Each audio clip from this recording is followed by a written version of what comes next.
This is Karen with newclevelandradio.net, and it is time for KX with Ken. And you spell that Kyaks.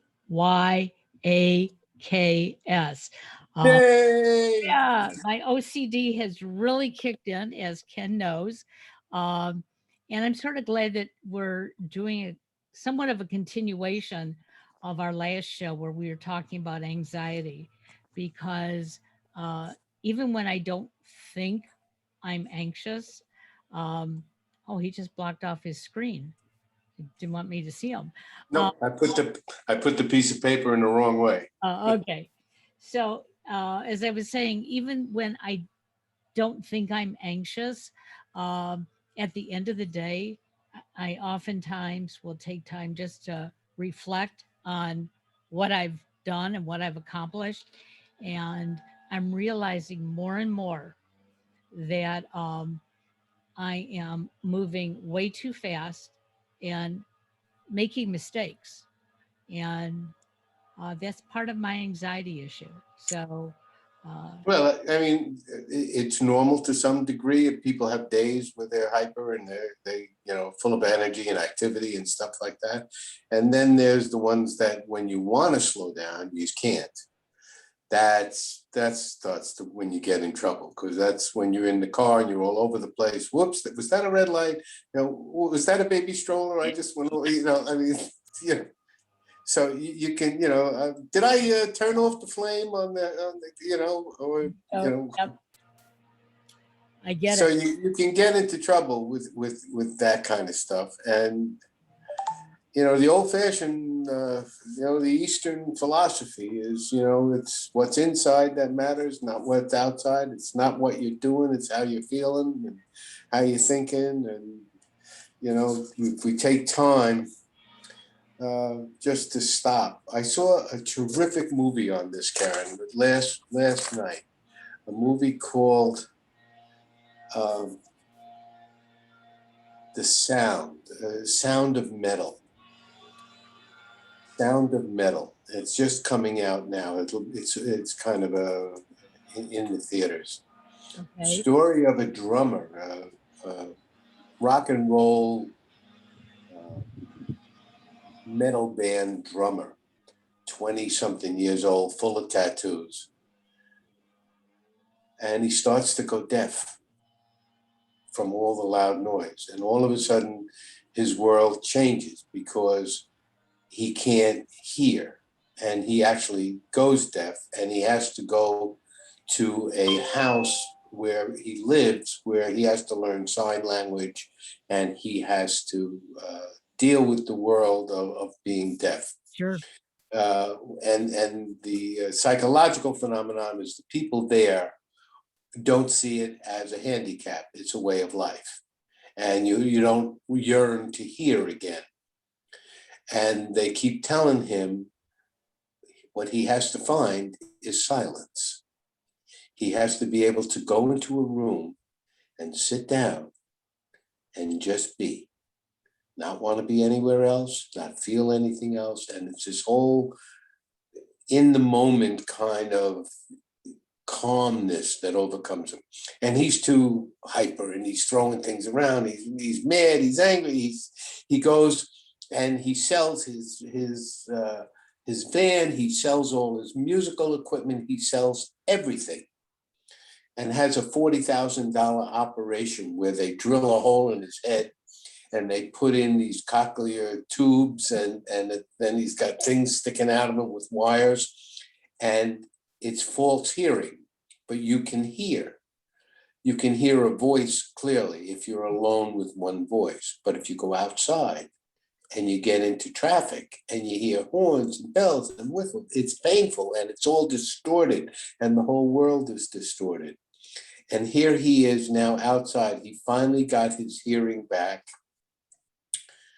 And he's hearing all these distorted sounds and he's just getting all hyper and everything. And he just unplugs and sits in one spot and finds, like, you're with him now, like, thank God he found his peace, and it's when we're rushing through our lives, the metaphor is we have to do the same thing. Right.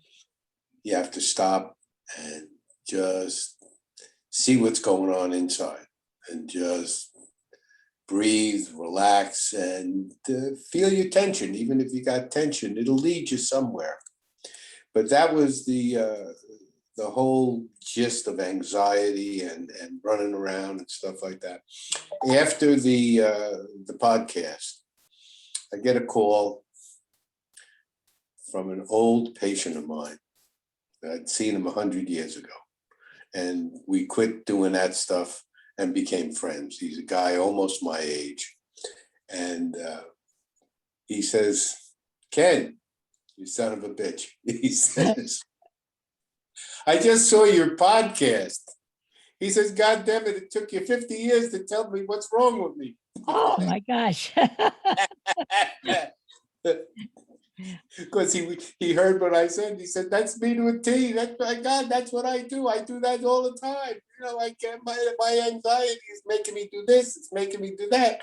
You know, he really connected to it. So I felt like at least that podcast got a good feedback from at least one person that it helped. You know, he got what I was saying. Exactly. Well, for our listeners, I have to share that this morning, if you didn't see it on Facebook, I posted about Ken's artwork that he's been putting out on his website.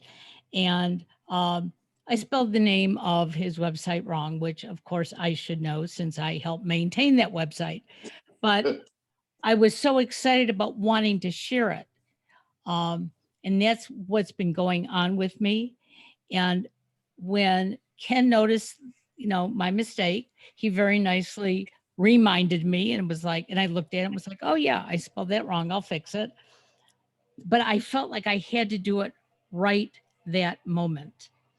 And even though I needed to do it because I wanted to make the correction, I need to be able to take that step back and say, Yeah. I can do it. I can do it now. I can do it in 5 minutes. I can do it tomorrow. But I've always wanted to please people. And that's where my anxiety comes from. It's like, oh, I got to do it now. And then when I do it now, then I add one more thing to my plate. And that creates even more anxiety. So when Ken today told me to take a deep breath and told me to say a few ums, you know what? I laughed and I thought, God, he's so right. You know, um, Ken's not going to yell at me and get mad at me. He may tease me, and that's okay. But if we all could just take that step back and not let it feed into us as if we're bad children. And even at 71, I'm learning that not everything means I'm a bad kid. Well, it just shows how active your child is. I mean, I know you pretty well now, and I know this desire to please and, having brothers and being the girl. And, I mean, that we could, have a lot of fun with the whole family, dynamics and go through the whole thing. But the idea is self and other, and you rush right to other. I got to please other, whoever that other person is, mother, father, me, your husband, your friends, your clients, the world. If they say something that's a little bit gives you a zinger, or you imagine they gave you a zinger, which is probably more than the reality, right. Is your first thing is to fix it. And fix it is make me be okay in their eyes. I got to do something that I got to undo something, or I got to do something. And what you're skipping is just what they say in the airplane. You got to put your mask on first. You got to take care of you first before you can take care of anybody else. And that's a big lesson, because what happens when you do that is your self-esteem goes up. Because that's really what the problem is, isn't it? Absolutely. self-esteem. What am I worth? Am I only worth something if I make them happy? If I only do what they want me to do, and I'll get a pat on the head, or I'll get this gold star, or I'll get the I'll get the A, or I'll get the report card, or I'll get I'll do whatever they want to make them happy, so that I'll be okay. Rather than what makes me okay first. Forget anybody else. How do I make me okay? What do I want? What would make me feel good about me? Well, maybe if I just took my time and prioritized myself, nurture at home first, and before I hand the bottle to somebody else. Let me take a swig first. And I think, once you start to do that, you realize, maybe we're equals out there. Maybe today's my day, tomorrow's their day. But today's my day. I'm going to let them make me happy. What can they do for me today? And I think you get a hold of your anxiety that way. It starts to get less. Your self-esteem, you're worth more. You're not out proving everything all the time. And I think there's a lot of people, Karen, that do the same thing. Oh, and do the same. And unfortunately, it's more women than men. well, I think women have been brought up to be the ones that fix things. Okay. Yeah. We're the menders. It's interesting because I go through these spurts where I am I'm taking care of me first. But even though I'm taking care of me first, I'm almost like announcing it. Okay. Mm-hmm. You're all going to have to wait because I'm going to take. You're apologizing. You got it. You got it. And I find when I do that, it upsets me because nobody else does that towards me. Yeah. And so I've been. And it doesn't help you. Oh, no. No, because you're starting what they call the one down position. You're in the one down position, apologizing for where you are so that you'll climb back up and be okay. Yep. Exactly. You'll be doing that all day, all night, the next day, the next week. You can't get out of the one down position unless you do it. Right. Unless you actually get out of that position and start to look equally. I'm just as valuable as everybody else. And, they can wait for me too. So let me ask you this question. I've been doing this obviously for 71 years. I know I can learn to change. Are there any little tricks that a person like me can put into my day to sort of remind me that don't apologize before you take the time to yourself, and learn to take the time for yourself before you start nurturing everybody else? Any little tricks? Yeah, well, what we do with people that have real, real issues with it, real deep self-esteem, is we label them one and the world two. And we ask them to look at all your thoughts and all your actions and see if you can put them into either one or two. Who is it aimed at? Is it aimed at you, or is it aimed at the world?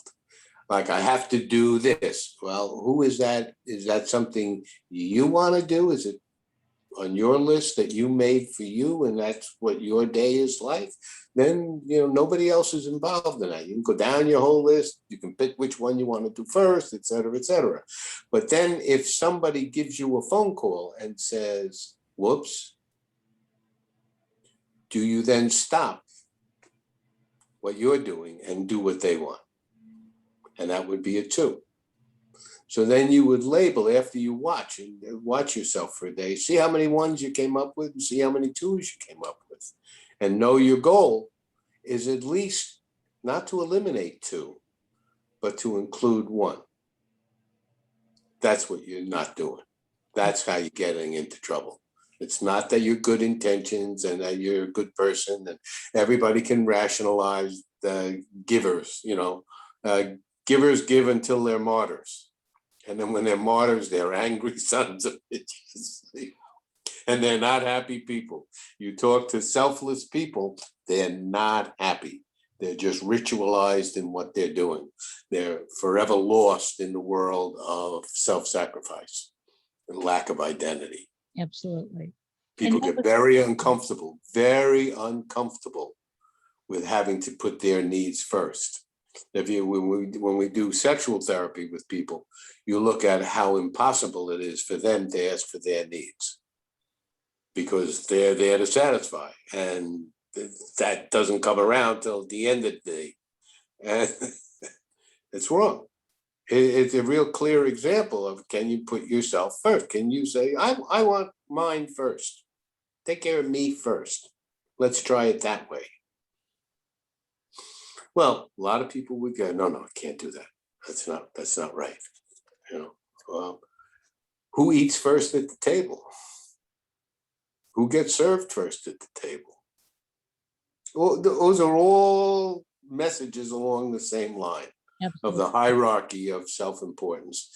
How many moms cook the whole meal, serve it, and everybody is eating, they want their plate cleared, and mom hasn't sat down yet to eat. Yep. I mean, how many times does that happen? Like, excuse me, what's wrong with this picture? You know, what's wrong with this picture?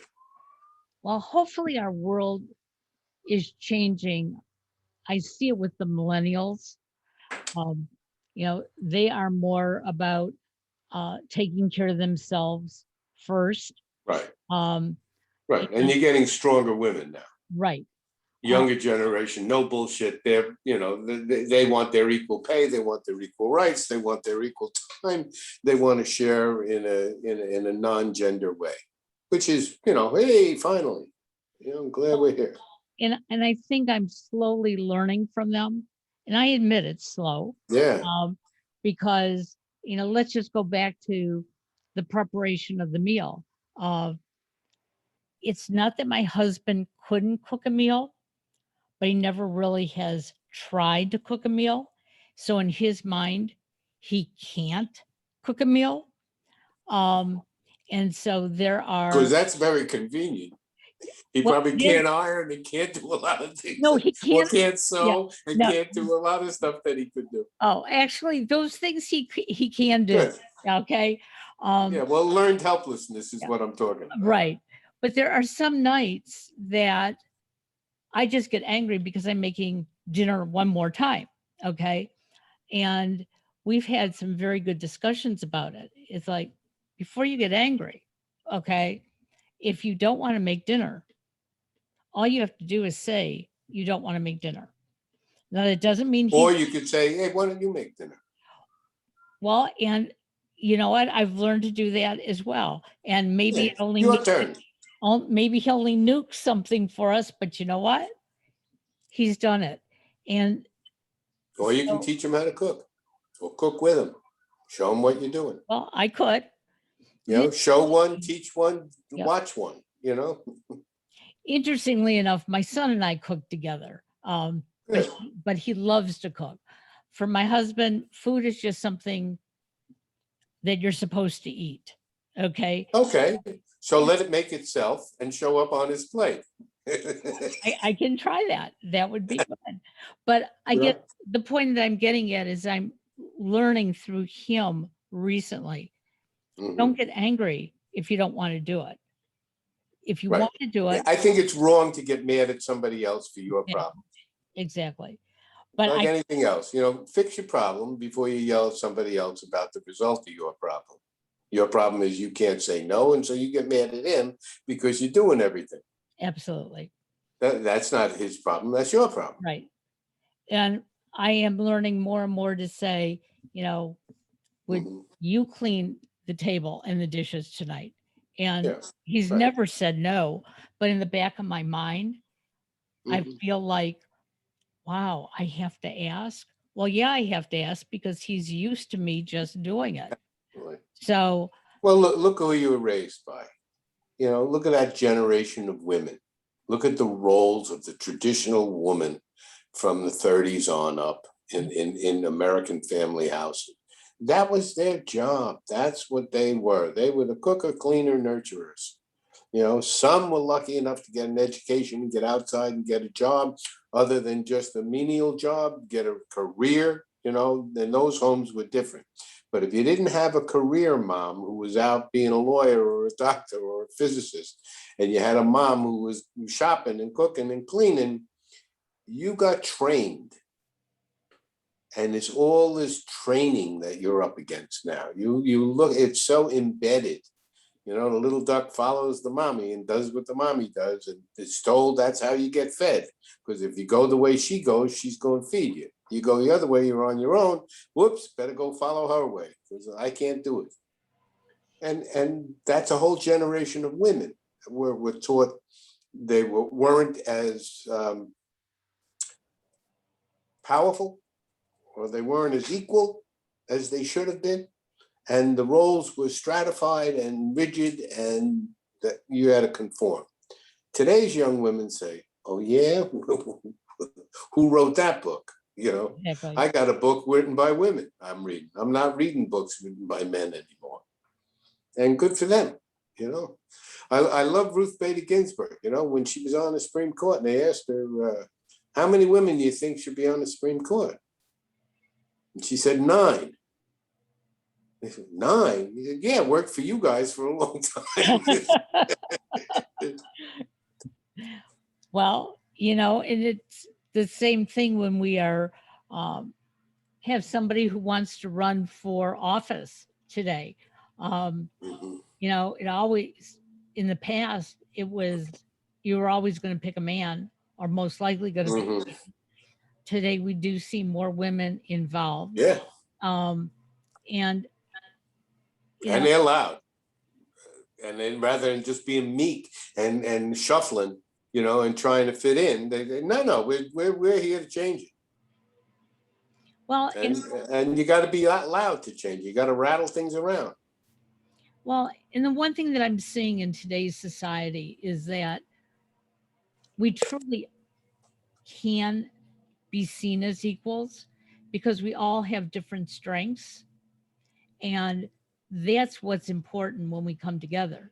you know you know I may have a strength, you have a strength in the arts, to the point that um, I'm just blown away with your artwork.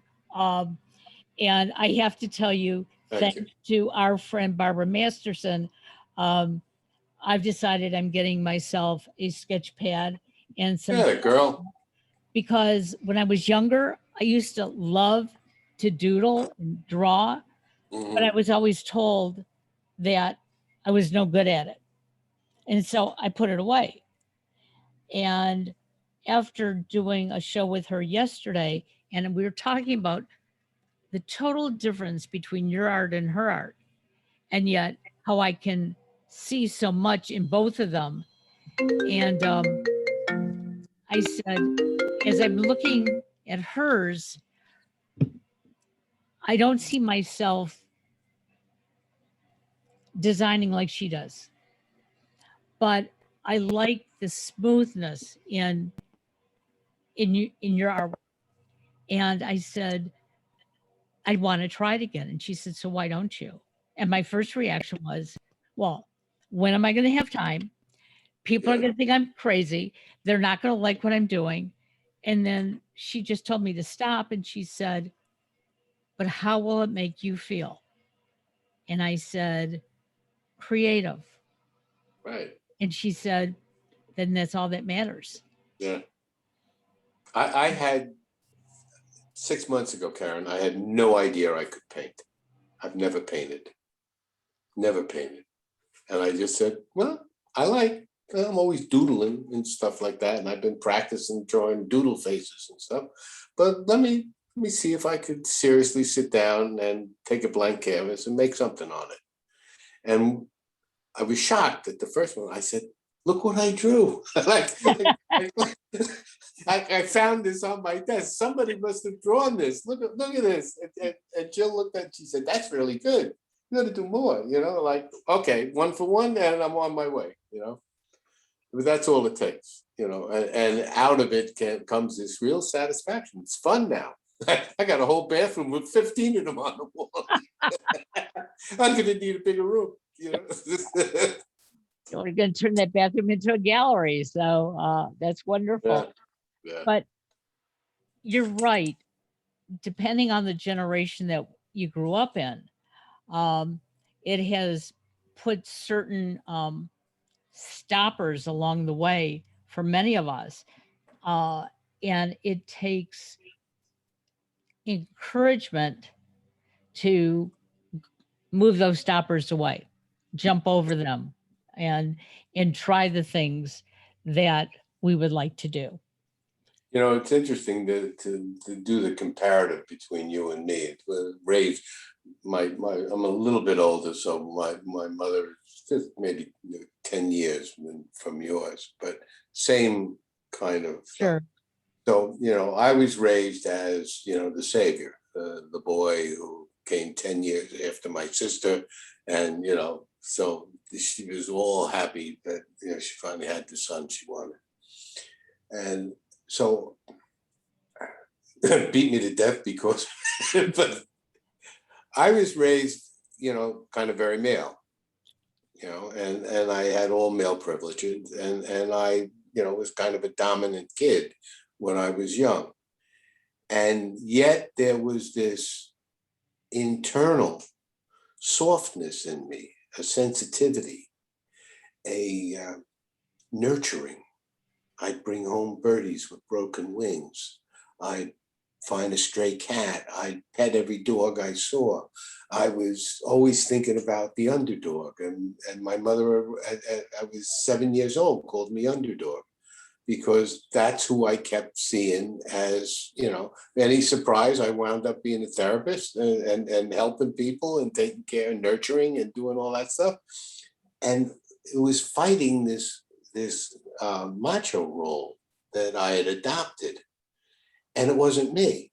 And as I learned to let that go, out popped this fixer, self kind of guy who can cook and shop and clean and sew and nurture and all feminine things. I got plants everywhere, you know. I mean, so I'm like, you know, I said, my mother, I said, I should have been gay. I'm more gay, you know.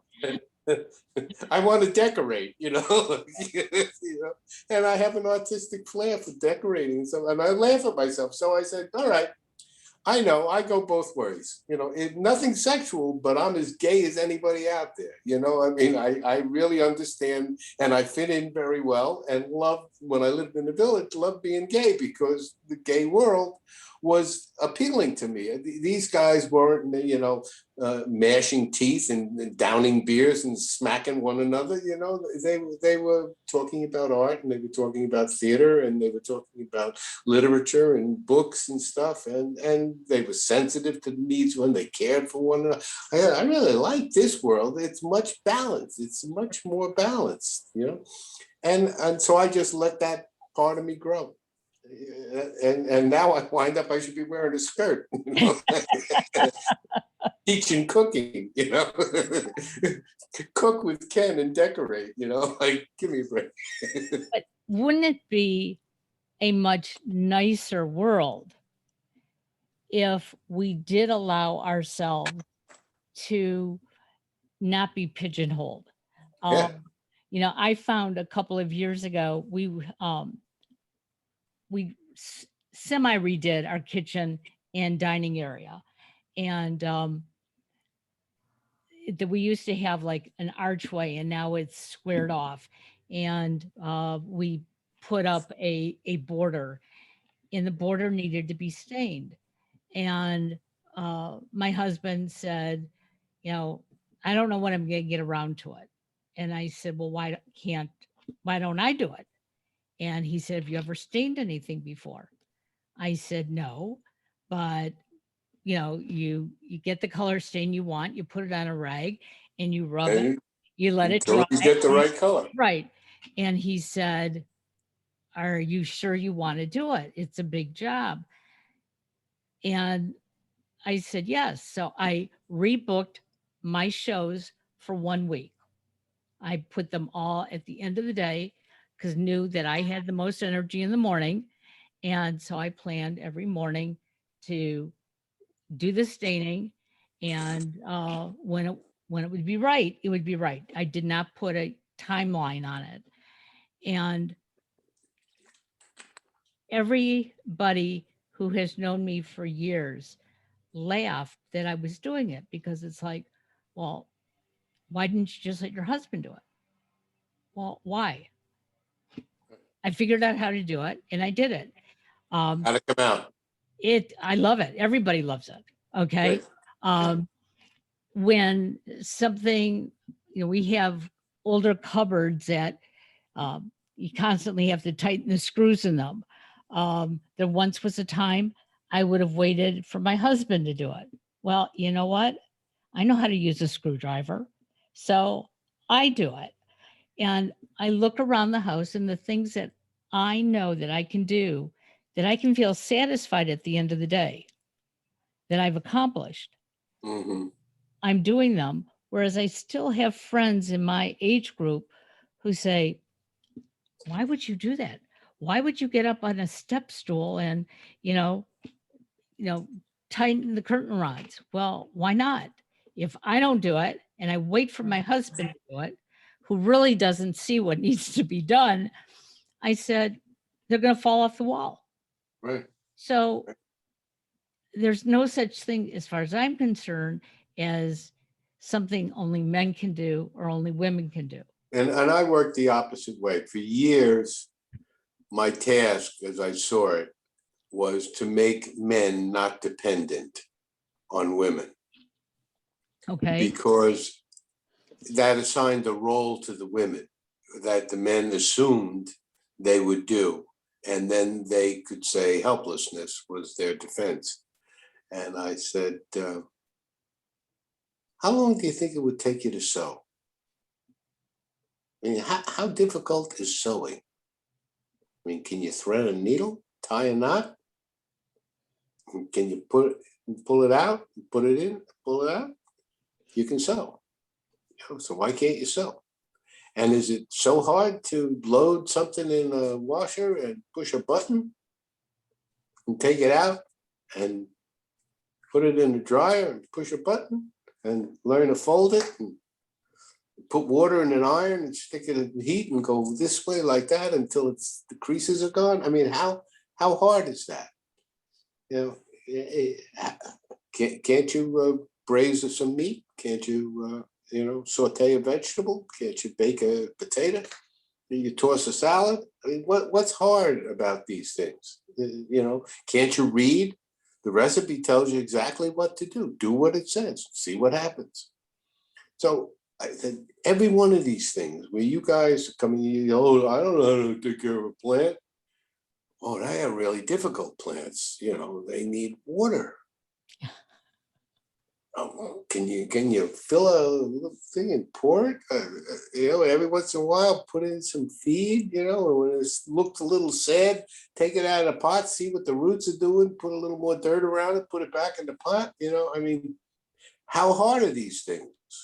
And when you really look at it, nothing is really all that hard. Everything is learned. If women learn it, why can't men learn it? That goes both ways. You get you want to hang a picture on a wall and you say, well, what's a molly? Well, this is a molly. It holds a screw. It goes in the wall. How do you do that? Well, you drill a little hole in there, you put it in, and then you go twist, twist, twist, and now you can hang anything you want. I mean, how hard are these things? It's a step ladder. Go 1, 2, 3. How hard is all of that stuff? But it conflicts with what we've been taught. Right. It conflicts with the roles that we see ourselves or the things that make us feel okay. Well, that's women's work. I go nuts when I hear that. Well, nobody ever says in a bad way that's men's work. True. You are. Men's work is men's work. I mean, men do that. They don't say, oh, men do that. No, men do that. But why? You see some of the women I saw, a woman jackhammer. in the city the other day. I said, there's a first. I mean, they usually tell you medically they shouldn't, if they're having babies and stuff, they shouldn't be on the jackhammer. But, she didn't move them, and she threw that jackhammer around. She was not anything to fool with. I mean, it was a job, and she was doing Right. her job, and she wasn't like, oh, look at me, I'm a woman doing this. No, I'm just doing my job. And that's the attitude that we should have. Whether you're fixing a plant or making a meal or sewing or shopping, or there's no gender definition that only, maybe some things that physically women can't do, that takes strength and to lift and stuff. Yeah, there's a difference in the sexes for that. But I don't know light things that women do that men can't. I love that. And as we're talking about this, if we did work more compatibly together, not believe that, this is what I have to do because I'm the woman of the house, and this is what you have to do because you're the man of the house. Um, our anxiety levels right there Yeah. would come down. I find on my weekend job as an IT trainer, I have people who come in who are around my age, maybe a little bit younger, and they don't want to talk to me because what would I know about the workings of a computer? What would I know about the software program that they're going to use? And I'm learning how to very gently explain to them, you know, that I I'm your person. Ask me right, your question. and I'm in some ways more in tune with what you need than that young man over there who may be 20 years old. Okay. Mm. Um, and that's usually what they want to do. Well, I'm going to go talk to him. And now those associates bring them right back to me and go, Karen's been doing this for almost 30 years. So let's see what she knows. Um, and there once was a time that we didn't expect women to know anything technical. Um, Yeah.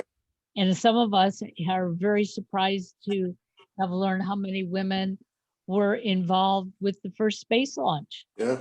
Yeah. So, On that point, last week I had a problem with my computer with the mouse. okay. And so I took it and I went into the Apple store in Manhattan.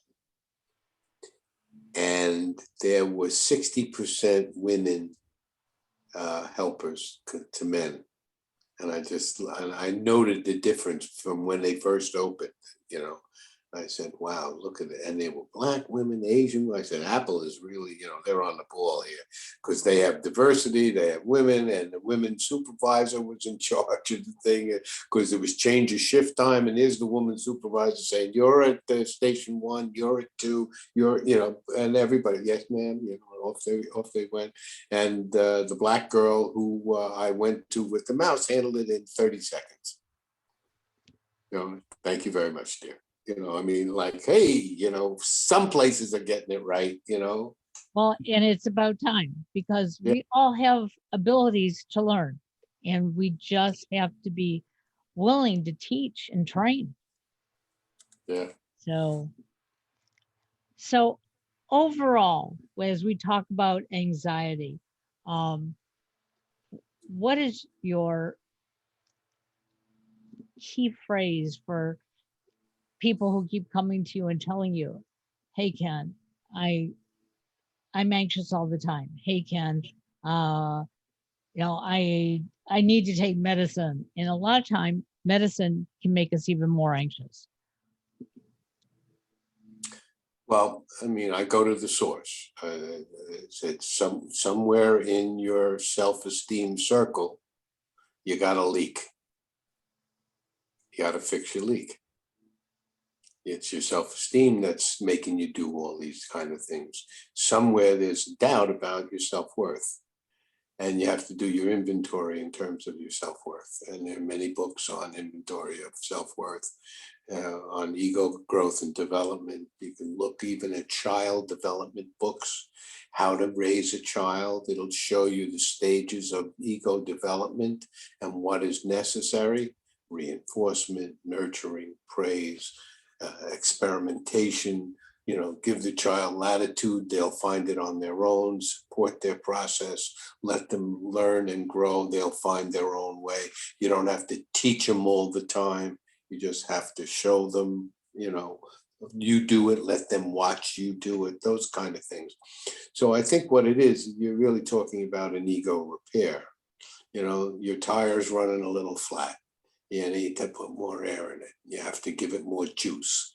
You have to find that whatever doubt you have about yourself was given to you. Give it back. Interesting. Back. It's not yours. It was somebody made you feel that way as a child. Either you did it yourself by comparisons that were impossible, or you were the youngest and could never do what they did. And it started this whole, I can't do what they can do. And by the time you caught up to them, they were now doing newer and better things. And they were outside the house. It was a big deal. You could clean up the house, but you can't drive a car yet. Those kind of comparatives that you can't win, they're self-defeating. And they keep hitting the same nerve. There's a nerve inside of self-doubt that keeps getting rung. And what you do about it, if you quickly try to please somebody else with that, you've made a mistake. Hold on. You have to fix you before you go fix that. And that's the same message all the time. It comes back to, I'm worth something. You said before, when you wanted to paint, the first thing I heard you say is that others won't like it. Yep. Well, why? Why won't others like it? What's wrong with your painting? You haven't even painted it yet. Yeah, you're right. You haven't even given yourself a chance, and you're already fighting against the ghosts that are out there. And insecure people do that all the time. They're fighting in invisible battles. They're creating enemies that they don't have. They're creating criticism that's not there. They're creating one downs where they don't need to be. And you have to recognize you're doing that. You're doing that. Right. If anybody else does it to you, you give them a quick sock in the head, Hey, who the hell are you? And most people wouldn't do that. If you paid something they didn't like it, they'd make up some excuse to like it. Or they would say something, to not hurt somebody's feelings. But very few people would say, boy, that's a piece of shit. Who's going to do that? But that's what you're thinking. I'm drawing it and I'm saying this is a piece of shit. You can't do that. Creative people have to be free. You have to be free to express. And whatever you express is your identity. That's you. There isn't another Karen Hale out there, dude. That, put your signature, your initials are going to go on that thing. And as we used to say in the old days, fuck them, do it anyway. Well, and that's what I'm hoping that we can encourage others as well as I encourage myself. If there's something that you really want to do, you just have to go out and do it. It's like me starting these podcasts 6-7 years ago. I remember my husband, the first thing he said to me was, yeah, you can do it, but who's going to listen? And I said, I'll find people to listen. And I did. Yeah. And when I started blogging, I asked myself, who's going to read it? And then I thought, you know what? Even if I'm the only one who reads it, there's some value in there. Yeah. And that's why yesterday when I was doing this podcast with Barbara and I was really looking at her art, and then I had something of yours on my other computer, and I'm thinking, this is something I've wanted to do for a long time. Right. Why aren't I doing it? And, you know, just bringing it up to her, she said, you know, if you want to learn more about technique, take some classes, go online, Mhm. read some books, ask other artists. And it was like, you know what? We all have that ability. And we also have the ability to tell ourselves that we're no good. And I'm not going to do that. When I was postulating writing my first book, what the hell can I write about? I can write clinical stuff. I know my stuff. I can write that, but I don't want to write that. I want to write something out of me. And I said, well, what have I ever done? I went, well, not too many people have hitchhiked twice across the country and rode down every ride. Let me write about that. So we were having dinner, Jill and I and a friend of hers from childhood, and we were just in the formative stages of talking about the book. And Jill mentioned, Ken's going to be writing a book, and he's going to about it. And she said, well, what is it? I said, a memoir. And she said, never forget it. Don't you have to be somebody to write a memoir? Huh. You are somebody. Well, I mean, luckily, that was my first thought. And I just looked at her and I said, I guess we'll just have to see if I'm somebody or not. And then she got it. She said, oh, I didn't mean it that way. I said, yeah, but that was your first thought. Like, I'm not somebody enough. I said, I got credentials up the gazoo if you want to play that game.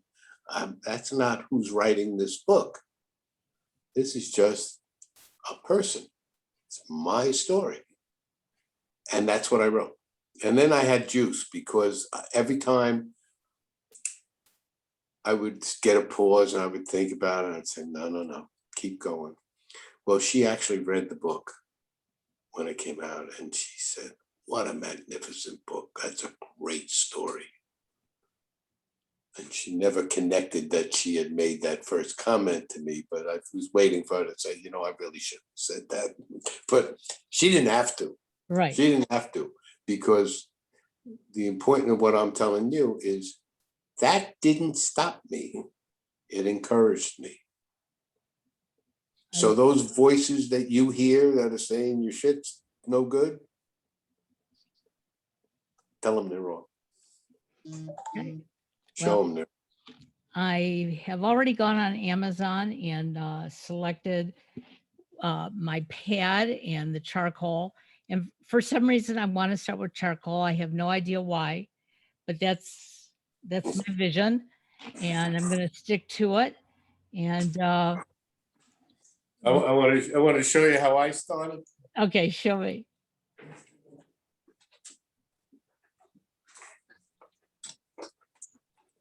See this? Yep. Little bottles. Ah. They're just little paint bottles. I got about 35 of them. And then here's my brushes. That's it. This whole little tray is all I need. So one question I do have for you, because I love your pictures of the women. Okay. The first picture you posted was like a pasture scene or farm scene. Yeah. Um, With a horse. right. But then everything else has been women. Right. I went through a pastoral phase where I painted barns and fields and stuff like that. And I said, okay, well, I can paint a barn and a field. What else can I do? And I was, at the time, I was just looking through old Art Deco books of women in the 20s. And I just said, these are gorgeous. I love watching these women with these hats and stuff like that. So I started looking up Art Deco and the Roaring 20s and stuff like that. And then I saw that I like silhouettes. And I started to look up silhouettes and said, okay, well, that's where I am now. Who knows what's coming? So maybe I'll paint a man one day. Well, I'm waiting for you maybe to paint your grandson because he's adorable. Oh, I'll tell you. And you can see the love in your eyes, everything that you post online with him. Um, and it's incredible. And Yeah. Yeah, he really gets to me. I mean, we were rolling around Sunday, and he was, he's crawling all over me like that. But he looks at me, and he just with those eyes, he's got these. Remember Keane, the painter? He painted yes, people yeah, with the big these eyes. giant. Well, that's who we got here. Little O's got these giant eyes, and so when he come in, he lights up when he sees me. And the first thing he does is his mother is holding him, and he looks at me and he reaches his arms out like I'm across the room, and he's reaching his arms. It's like, oh my God, he doesn't get any better than that, Karen. No, He it does. just doesn't get any better than that. I never realized when your kids have kids, it's a whole other thing. It's really. And you're And gonna, now I'm looking forward to my daughter in the end of June. that's what I was gonna say. Now you're gonna have two little ones who are gonna Yep. be reaching out for you. How And wonderful. then my son's wife, Lauren, said the other day, she said, well, we're looking for three here. And so as soon as Allie drops one, I know she's going to get pregnant. She'll deliver next year, guaranteed. She will not be able to stop if she sees Allie having a child. Like, okay, that Josh, what are you doing? They keep you happy, they keep you young, and Yeah, that's what's yeah, important. And we will yeah. see you again next month. And What? we'll get to what I never got to today. Yeah, We were supposed to talk about denial absolutely. So and the effects in addictions and stuff. sounds It'd be good. interesting when we get to that. But I look I forward like to it. I like today too. Have So a great thanks for day. helping, Karen. You're No you're you're, problem. you're marvelous. Really good work. Thanks. Appreciate you. Thanks for being my friend. I appreciate Okay. you. I All hope right. Take care, sweetie.